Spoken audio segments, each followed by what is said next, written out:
喂，hello，最近點啊？咁而家我哋呢個義氣服人咧，可以加個 live 嘅 session，咁咧可以除咗喺有時講下戲之外咧，可以補充一啲關於嗰啲電影嘅資料嘅。嗱，咁大家有睇過頭嗰幾篇嘅文章咧，都知道我係講緊呢個關於黑澤明嘅電影啦。咁當然黑澤明咧，佢嘅電影咧係影響咗好多60、70年代，甚至到而家咧舉足輕重嘅導演嘅。但係如果大家有留意嘅第一篇文章，我話到邊啲嘅導演係俾佢影響嘅時候咧，大家可能會見到個好諷刺嘅嘢嘅。就係話喺個 list 上面咧，好多嘅導演咧都係啲相對嚟講比較叻拍商業片或者拍啲比較賣座嘅戲嘅導演嚟嘅，譬如話 Steven Spielberg 啦，或者係 George Lucas 等等。咁今日咧我會講呢個 topic 咧，就係話黑澤明同埋所謂我哋一種70年代好盛行嘅電影叫做 high concept 嘅電影嘅關係。咁究竟 high concept 電影係乜嘢嚟嘅咧？其實咧 high concept 電影純粹就係話一套電影咧用一個好簡單嘅故事情節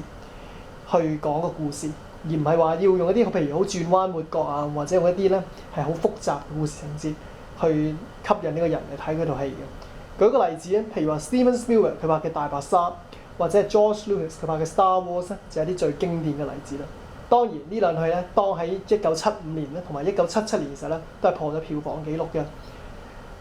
大白鯊套戲好明顯就係講話，譬如話嗰條大白鯊喺個沙灘裏邊襲擊咗好多人。然之後跟住嗰3個英雄就要走去對付條大白鯊，然之後就要救嗰啲人。而呢個 Star Wars 個 concept 好簡單，就係話呢個 Luke Skywalker 佢要走去對付呢個黑武士，最後咧就令到自己嘅星球咧和平翻啦。咁個故事嘅橋段咧係非常之簡單直接，純粹咧係要用嗰個商業嘅角度咧去吸引啲人咧入場睇。咁呢啲咧就所謂叫 high concept 電影。當然喺今日嘅世界，每一年都有好多賣座嘅電影出現。好多戲都會破一個票房紀錄，但係點解 high concept 電影喺70年代咁盛行咧？主要嘅其中一個原因就係因為當時嘅電影公司對呢個電影對呢個導演嘅要求咧，相對比較寬鬆嘅，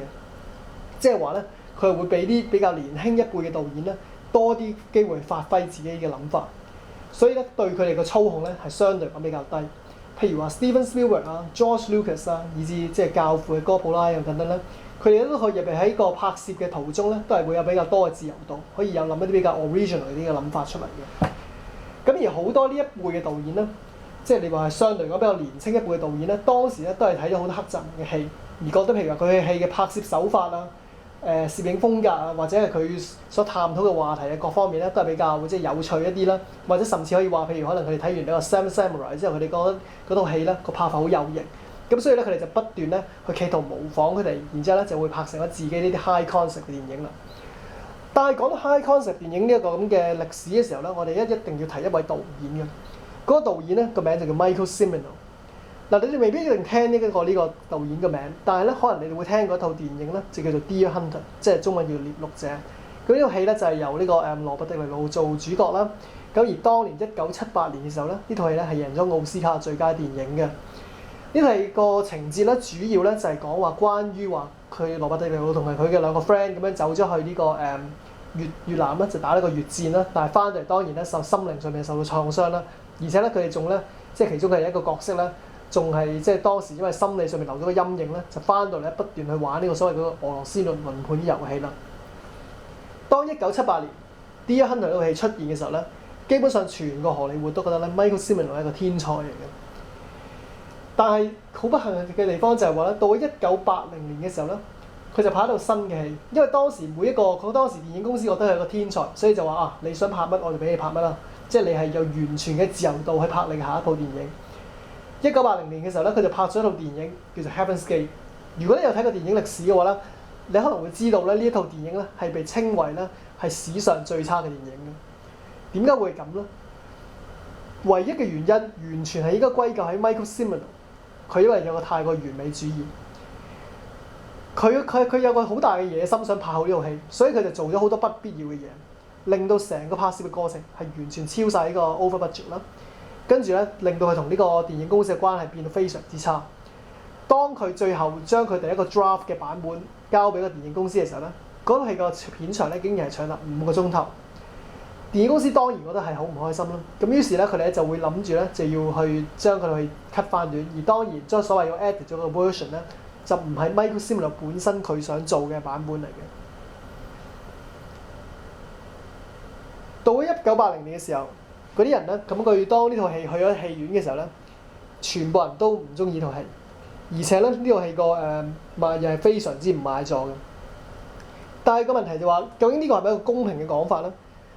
當然，大家一定要睇過呢套戲先至可以決定究竟呢套戲係咪真係全世界最差嘅電影。但我可以話俾你知，喺呢個 IMDB 嘅呢個 database 上面咧，有一個榜咧就叫做 Bottom 250，即係話係史上觀眾覺得史上最差嘅250套戲。平均排第尾250套嗰套戲咧，大概都有3至4 out of 10嘅一個分數。而 Heaven's Gate 嘅分數咧大概係6.5左右，可見啊，世界上觀眾並冇完全話唾棄呢套電影，佢哋唔覺得呢套戲係全世界最差嘅電影。而當然，我哋亦都要提嘅就係話 Michael Cimino 佢亦都係受到黑澤明同埋受到 John Ford 嘅啟發。睇呢套戲，如果你有睇過 Heaven's Gate 套戲嘅一啲 clips 或者一啲嘅片段嘅話咧，你會發現其實佢好多地方都係企圖係模仿，所以佢係拍出一啲係好靚嘅影像出嚟嘅。所以你話如果呢套戲所謂咁嘅戲就係叫做世界上面最差嘅電影咧，根本上係一個唔公平嘅講法。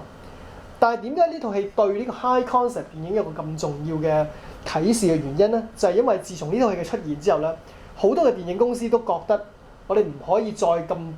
俾啲咁嘅年輕女咁放鬆啦。因為咧有時可能係就會拍出有啲佢哋係意想不到嘅嘢出嚟。所以喺拍完呢套戲之後咧，基本上咧大多數嘅電影公司咧，即係譬如啲電影監製咧，對個導演嘅要求咧就高咗好多，就盡量希望佢哋唔好再俾太多呢啲 free idea 佢哋自己去諗。如果唔係咧，就會拍到係 over budget 之餘咧，又會拍到啲係唔賣咗嘅電影出嚟。所以咧喺呢件事咧背後有個好重要嘅啟示嘅。如果我哋要剪接一套電影嘅話，永遠係要留俾剪接師或者個導演去操刀。如果呢套電影最終係俾個監製去剪接嘅話咧，個結果一定好大鑊。呢套係一定會係一套好嘅電影。下一次咧，我會同大家係分享一本咧我最近睇過嘅好書嘅。咁我哋今日咧就講到呢度先啦。